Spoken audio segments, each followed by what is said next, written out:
नमस्कार, मैं जूली तिवारी हर समय आपके साथ न्यूज चैनल में आपका स्वागत है। तो चलिए नजर डालते हैं आज के कुछ मुख्य समाचारों पर।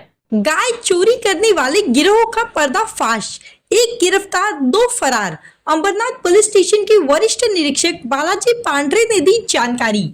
अंबरनाथ पश्चिम के ऑर्डिनेंस जावसाई गांव स्थित डिफेंस कॉलोनी में बीती रात तकरीबन 9 बजे एक खौफनाक वारदात सामने आई, जहां गौकसी के लिए गाय चुराने वाले एक गिरोह का भांडाफोड़ हुआ। चोरी करने वाले यह अपराधी इलाके के जंगलों में छिपे थे और मौका पाकर गाय चुरा रहे थे, लेकिन इस बार किस्मत ने उनका साथ नहीं दिया। बीती रात जब गिरोह के सदस्य जंगलों में गायों को अपने कब्जे में ले रहे थे, तभी स्थानीय लोगों ने उन्हें रंगे हाथ पकड़ लिया। चोरी की भनक लगते ही एक गौकसी गिरोह का पीछा किया गया और मौके से एक चोर को पकड़कर पुलिस के हवाले कर दिया गया, जबकि उसके 2 साथी अंधेरे का फायदा उठाकर भागने में सफल रहे। इस वारदात की सूचना मिलते ही अंबरनाथ पुलिस स्टेशन के वरिष्ठ पुलिस निरीक्षक बालाजी पांड्रे के नेतृत्व में तुरंत शिकायत दर्ज कराई गई, जिसके बाद पुलिस ने मामले की जांच शुरू कर दी है। पुलिस ने दर्ज की FIR, कई संगीन धाराएं लगाई गई। अंबरनाथ पुलिस को संदेह है कि यह गिरोह लंबे समय से इलाके में सक्रिय था और पहले भी कई बार गाय चोरी कर चुका है।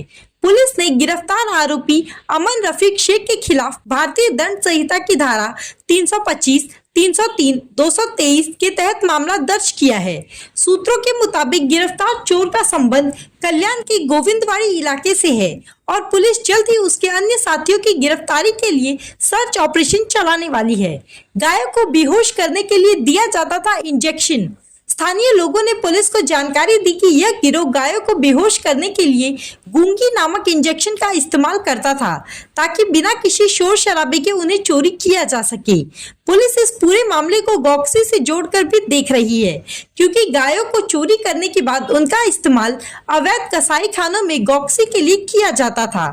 इलाके में बढ़ाई गई सतर्कता, अपराधियों की तलाश जारी। फिलहाल पुलिस ने गिरफ्तार आरोपियों को न्यायिक हिरासत में भेज दिया है और फरार 2 आरोपियों की तलाश में छापेमारी अभियान जारी है।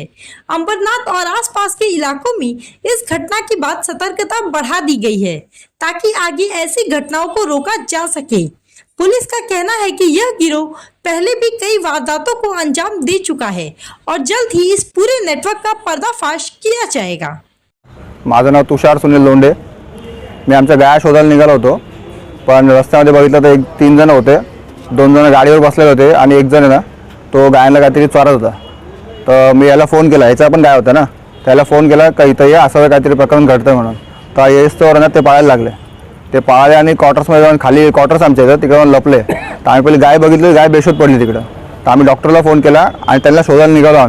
त्यांना शोधायला निघालो तर 2 पळाले आणि हा एक भेटला आम्हाला। तर आम्ही धरून पोलीस चौकीमध्ये आणलं। काय उद्देश असेल त्यांचा, काय वाटतं तुम्हाला? काय करणार, जाऊन विकणार कोणाला कापायला, अजून काय करणार दुसरं? असे प्रकरण पहिले पण खूप घडलेत।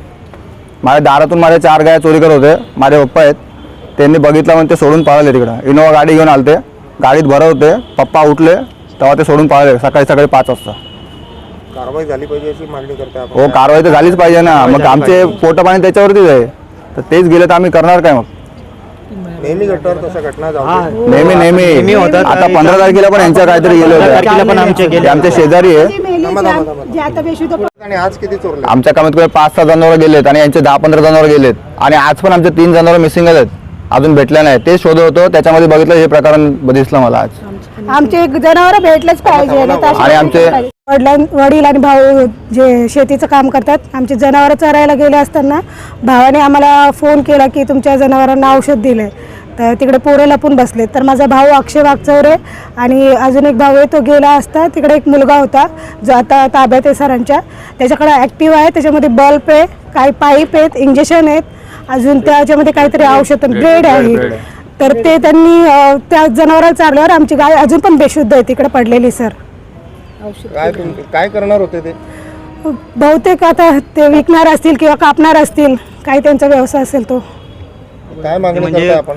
मी आता गाव हत्या करायला पण नेतात आणि आमची हीच मागणी आहे की आमचे जे जनावर पहिले पण गेलेत, याच्या पूर्वी पण गेलेत 15 तारखेला, ते पण आम्हाला मिळाले पाहिजे। आणि आता जे आमच्या गायीला जर काय झालं ते पण त्याची भरपाई पण त्यांनी दिली पाहिजे आणि आमच्या जनावरांना काय झालं नाही पाहिजे। नाव सांगा तुमचं? माझं कोमल जाधव आहे, माझ्या वडिलांचं नाव समशोन वागचौरे।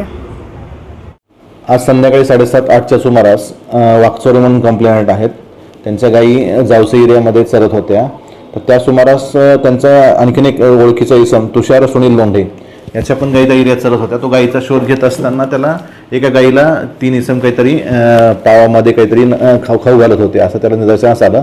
त्या माहितीवरून त्यांना फोनवर माहिती दिली असता गाईचे ओनर्स त्या ठिकाणी गेले असता, त्यांचा मुलगा आणि त्या ठिकाणी गेले असता संशयित इसम काहीतरी गाईला खाऊ घालत होता अशी त्यांना ही मिळालेली. त्याच्यानुसार गाईला काहीतरी गुन्हेगार औषध देऊन कदाचित ते गाय चोरत असावे म्हणून त्यांना संशयिताला पकडण्यात आलेलं आहे, ताब्यात घेण्यात आलेलं आहे.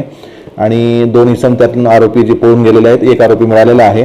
तर त्याच्यावर ताब्यात घेण्यात आलेलं आहे, त्याच्यावर आपण गुन्हा दाखल करत आहे. गाय तरी खाऊ घातलं होतं ब्रेडमधनं, तर ती गाय बेशुद्ध पडली होती. आता गाय ट्रीटमेंट झालेली आहे, शुद्धीवर आलेली आहे आणि आरोपी पण आपल्या ताब्यात आहे. काय कारवाई होते सर याच्यात, काय प्रस्तावित असतं साधारण? गाईला 3 गायी त्यातल्या चोरीला गेल्या तर गाय चोरीचा गुन्हा दाखल होत आहे. तसंच गाईला जे काही नशिली म्हणजे औषधी पदार्थ गुन्हेगारक औषध जे खाऊ घातलं होतं त्याचा ॲनिमल क्रुएल्टी ॲक्टनुसार तसा गुन्हा दाखल होतो. BNS नुसार पण सेक्शन 325 वगैरे आहेत ते दाखल होतात त्याच्यामध्ये. तो आज के लिए बस इतना ही.